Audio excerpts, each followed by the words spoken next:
day, ladies and gentlemen. This is Watson Michael from Ceylon Institute of English and Leadership. And today, we have a very special guest with us, Mr. Gary Neg, all the way from Hong Kong. So he's a senior economist at Natixis and research fellow at the Central European Institute of Asian Studies. Gary, welcome. And how are you doing today? Well, hi. Thanks very much for having me here today, and I'm great. And then I'm really looking forward to sharing, my experience and insight with our audiences today. Great, thank you for that. So, Gary, how did you end up being an economist, and what drives you?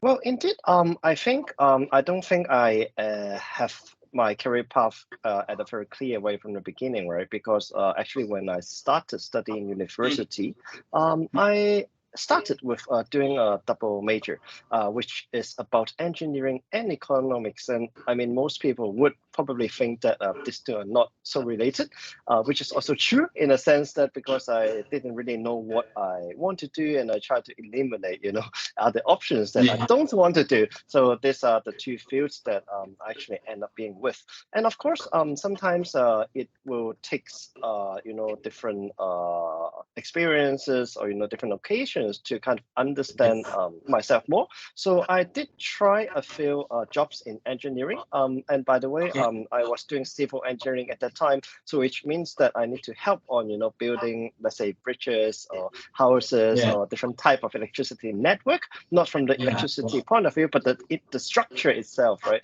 So I think this was the work that I was trying to do in designing all these things. But unfortunately, I tried, and I feel that it's not my best basically preference, and therefore I tried to move into economics and realized that actually that is where my interest is. So therefore I think I get that quite a good I would say luxury in a way that I study economics in university. Most people study economics but they don't end up being economists, but somehow I end up being economist because I somehow get quite a nice opportunity, and then I find that actually I have passion, and if you don't have passion, it's sometimes hard to excel in a certain field, or at least if you do not have a very genuine interest in understanding or looking deeper, basically curiosity in terms of understanding different type of drivers, etc., then it's quite difficult to do that. So basically that's why I end up in the banking industry doing research focusing on macroeconomic and also different thematic issues. Wow, very interesting. Okay, I didn't know until now you started with civil engineering. Okay. Right. So what are your views on leadership, and how important is leadership in our daily lives? Well, I think indeed leadership is quite a broad concept that people would have different type of definition, and definitely there are different type of leaders. And well, of course, there are different courses that or different basically well, lecturers and etc. trying to teach people about leadership, which I think those are definitely useful.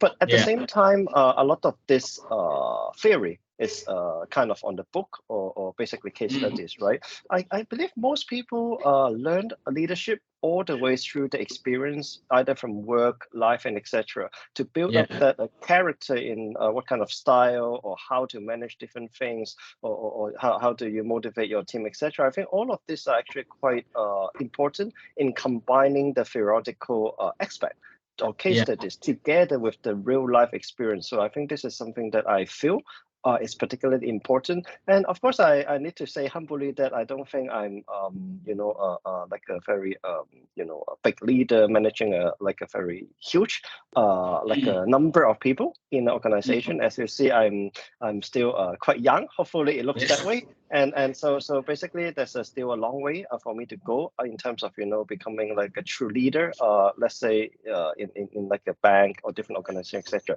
But having said that, I do think even at a relatively like a kind of middle level, I would say, Yeah. there are still many chances that you need to showcase your leadership in managing different tasks or teams. Or basically when you do research, often we often do not research by ourselves. We need to write the whole report with like the collaboration with different people.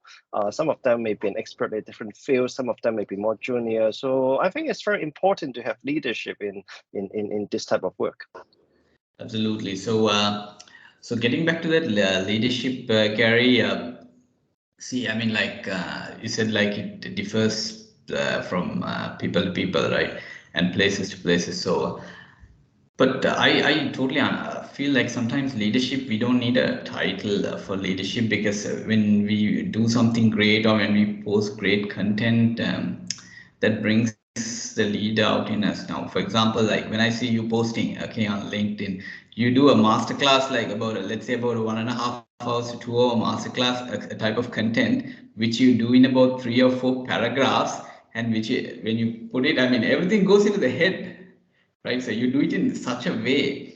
So I mean, when someone reads, like, okay, they want to find out something about a certain thing, okay, what's happening around the world, or let's say what's happening with China, with things slowing down, certain types of things. I mean, like the content which you post, it immediately goes into the head, right? So I find that it's a very attractive leadership trait. Okay, great. Well, I mean, that sounds. I mean, this is definitely something that's great to hear, and thank you for your compliment. And of course, sometimes, as we have discussed earlier, in life, you may want to do something with a very clear path. That sometimes it happens that way, but sometimes it also happens when you try to explore and you find, oh, maybe this is the right way to actually basically utilize the resources or share my thought, or which can be beneficial for more audiences, etc. So I tend to also do it actually from a bit by bit basis to see what is the best way to to basically show what I think to a greater pool of audiences. So I think definitely this is like how I end up trying to manage my page and post more to basically share my thought. But of course, at the same time, I think when we talk about leadership, it's also about influences. About I mean, it could be within the team, it could be with other people, maybe in the same sector, maybe not, because like not everyone may work in the same sectors. And obviously, when we are talking about economics here, it can have quite a wide impact, which may not be quite a with quite a small focus, because people will read things differently. And even if we look at the same issue, the implication can be different for different sectors and different from different countries, etc. So yes, I think to that end, like leadership, influence are kind of connected to each other. Yeah, absolutely, absolutely. So now these days, like we see many things going around the world. Okay, like real estate issues in countries, inflation, wars, net zero targets, and let's say similar things on and on. So could you give us some examples and how it relates to a nation's economy? Well, indeed, I think when policymakers or many, let's say, people look at this sort of issues, which I mean, which are largely politicalized nowadays, as we know, the world is different. Let's say in the past 5 years versus, well, let's say 20 years ago, right? So a lot of things has changed. So I think one point that is missing or often being overlooked is that like there may be different policies focusing on different aims and etc. But Yeah. at the end of the day, it will still be linked back to economics, because I mean, you can have let's say a very huge subsidies to boost a certain sector in a country, but whether this is sustainable, whether this can be long lasting after 5 years, etc. I think all of this issue will be linked to economics at the end of the day, because I mean, it could be related to government debt, household income, urbanization, basically a different type of issues. So so the point I want to make here is that even though on the surface a lot of things are not linked to economics, but actually underneath it is. So but having said that, I do think that some of the issues that you point out just now is actually very interesting and very important, because when you talk about the net zero target, and we do see that in especially in Asia, right? I mean, the drive towards the such a green target actually is not as strong as many Western countries, as we see in Europe, or I mean, US is a bit slower, but at least it's still moving towards that direction, etc. Because people actually in Asia think that there are basically a greater priority in growth, in income, rather than the net zero target, etc. Because if basically, I mean, it's really about like the income nowadays versus if you tell someone I mean, it's still important, but there will be this problem about the global warming 20 years later, etc. But of course, some countries will be more affected than the others, but still I think this is something that underneath is still linked to economics, and but on the surface, like, people may not look at it that way. Yeah, absolutely. Something like net zero, because like I'm also a sustainability consultant. So now when you look at the 2030 agenda, I mean, the United Nations has asked, if I'm not mistaken, to reduce for countries to reduce their emissions by 50%. But it seems like a big challenge. Like if you look at Asia, I mean, some countries, whether they can achieve it or not, because they lack funding. So but most of the countries have set a target for 2050 to be fully net zero, right? But what do you think, Gary? Like, I mean, like, are we going on the correct track, do you think, towards net zero? Well, I think having a target is one thing. Implementing it is another. Because if you look at like many countries in Asia, which I think is understandable in a way that because in the past 20 years, a lot of the manufacturing capacity has moved, let's say, from Europe, from US to Asia. I mean, you can think of China, increasingly India, etc. Then basically, we are in a situation that Asia is actually producing the majority of the goods for the world.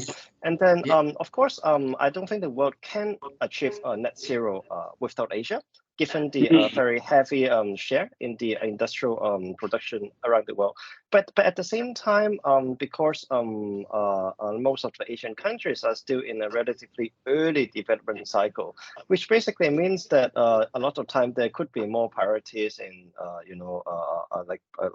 in the policy making, etc. Especially, I mean, when we talk about global warming, then I mean, or energy sources and etc. I think we can actually recall this example in China a few years ago. That I mean, there is like a problem in terms of the water, which has affected the hydropower supply, and that has created a very large spillover towards the whole supply chain, because the companies are rambling about that there's not no electricity, and then there will be no parts for certain products, and all the way to the downstream that consumers are worried about they cannot get what they get, right? So I think that at the end of the day, there's still a balance between like a stable electricity supply, which basically explain why a lot of Asian countries are still relying on coal, which is of course not a good trend in the long run, but at least in the short run, I mean, this is the cheapest option and provide the the most stable energy supply. So I think eventually there will need to be a balance towards green transition, but in the short run, I just feel that a lot of these countries, if they just want growth, then and especially income growth for their population, I feel that the transition may not come as quickly, or basically there will be some resistance. Yeah. Correct. I feel the same. But thanks for emphasizing it well, right? Because in terms of GDP growth, when you look at it, it might take some time. Yeah, correct. So Gary, could you tell us a story? I mean, throughout your career, what was the most challenging thing that up to now you had ever faced, and how did you overcome it? Well, I think as a economic researcher, sometimes we can say that there are many topics that we can write about. I mean, there are thousands of different trends or things happening around the world every day. But at the Mm, same time, there's also a balance towards no one can understand everything in such a deep way, and there will be a certain point that I would need to specialize in a certain area, if not a very narrow one. So because mm, I mean, I tend to look at things from a more regional perspective, because nowadays a lot of things are more connected, but still I will need to focus my research at a certain point. So I think one of the challenges that I had before is how to balance these two goals, because on the one yeah, hand, of course, you will want to know more because I do yeah, have a natural curiosity into different yeah, issues, especially related to the economy. But on the other hand, if I spend my time in such a diverse way, then that will also reduce the quality of the time uh, that I spend on a more focused issues, right? So I think a few years ago, I do have a certain period of time that I struggle in a way that are thinking, what I should specialize, basically, how should my research be done, etc. So I think this is probably one of the hurdles that I met before. But I yeah, think I feel that when I mean, speaking of how I get out of it, right? Eventually I find that I do have a natural interest into issue, for example, like mm, geopolitics and yeah, Asia economics, and basically generally some of the new sectors which are linked to the macroeconomy, for example, semiconductors and electric vehicles, or maybe yeah, even real estate, etc. So I think again, as we mentioned earlier today, a lot of things are by trial and errors. If you don't yeah, try, you don't have errors, or you don't really have the like a more understanding about yourself, then it's quite basically hard to decide everything from day one. So I think I did a little bit of trials, here and there. I realized that basically under the macroeconomics theme, I yeah, can probably have a few different other key focus that I yeah, have on this sectors, or this type of global events, geopolitical development, etc., around the theme of macroeconomics. So, yeah, so I don't think I have given a very good advice here, because I mean, sometimes trial and error may take longer. For some absolutely. people, if it is lucky, then may be shorter. But I still think that the best way to know this is really about the basically trying more and trying to understand the like the any potential path a bit more. And of course, during that process, it's always nice to talk to someone or some expert which may be already in that field.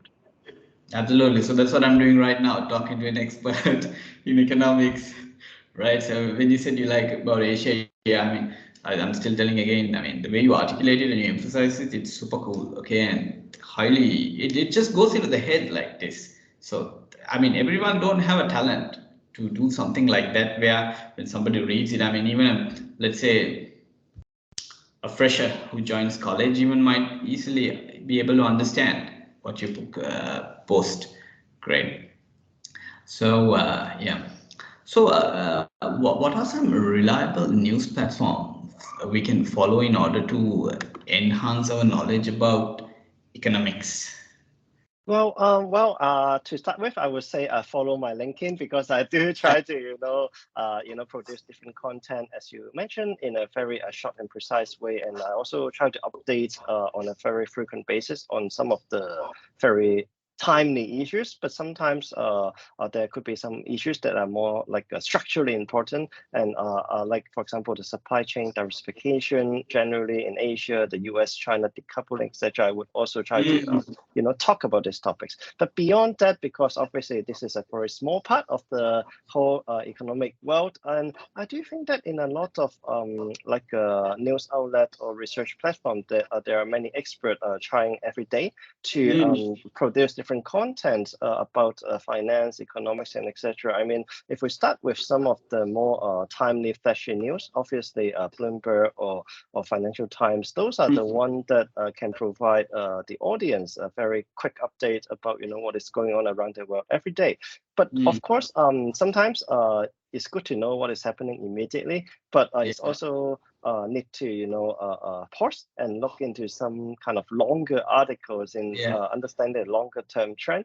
And for that, obviously, like Reuters, Wall Street Journal, they usually have more in-depth story in terms of basically analyzing certain current issues in a deeper way. And lastly, in terms of the kind of the longer type of analysis, I do think The Economist is actually quite a good magazine to read as well, and also for other publication like the Foreign Affairs, etc. Because I think the thing about all this kind of this longer type of articles is that, of course, when you look back history, I don't think they have made every prediction, of course, correct.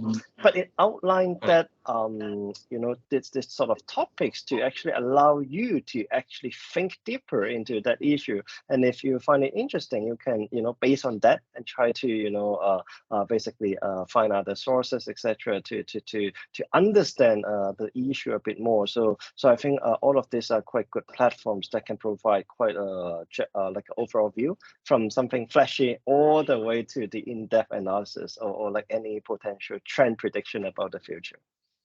Absolutely, I totally agree with you. Right. So, any important message, Gary, you would like to give our viewers and listeners? And would you since you're well experienced in economics, would you mind just briefly touching what is macroeconomics? Sure. I will start with the easy question first, which is what is macroeconomics. So I think for most of the audience, if you have not really read too much about this field, but at least you actually see this sort of news headline everywhere, especially in the last 2 years about issues like inflation, growth, labor market, like unemployment, etc. I think all of this sort of issues from a top-down level, which explain how the global, let's say, economy or basically how individual countries perform in terms of growth and different sort of the more top-down issues, they all fall into the category of macroeconomic. But of course, like if we need to look into different branches and there would be some economists very specialized into labor market. Some of them would be quite specialized into international trade. Some of maybe the others on finance, etc. There could be different branches under that, but it cannot, doesn't deviate from the overall top-down trend that like to explain how things are performing from a very general perspective. So I think this is basically what is macroeconomic is. So the message I want to give here is that of course it may sound very broad.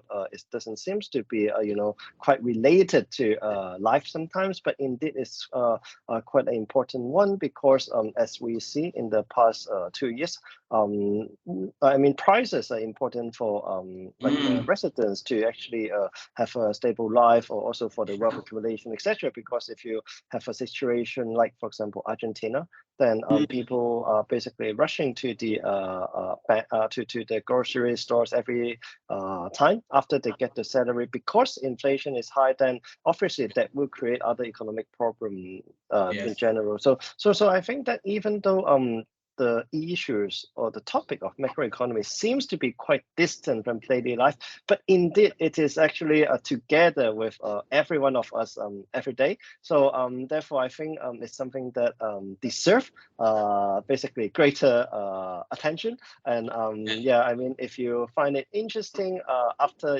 listening to our conversation today, yeah, please feel free to check out some of the outlets that we mentioned, and I'm sure you will find a lot of contents quite interesting. Absolutely.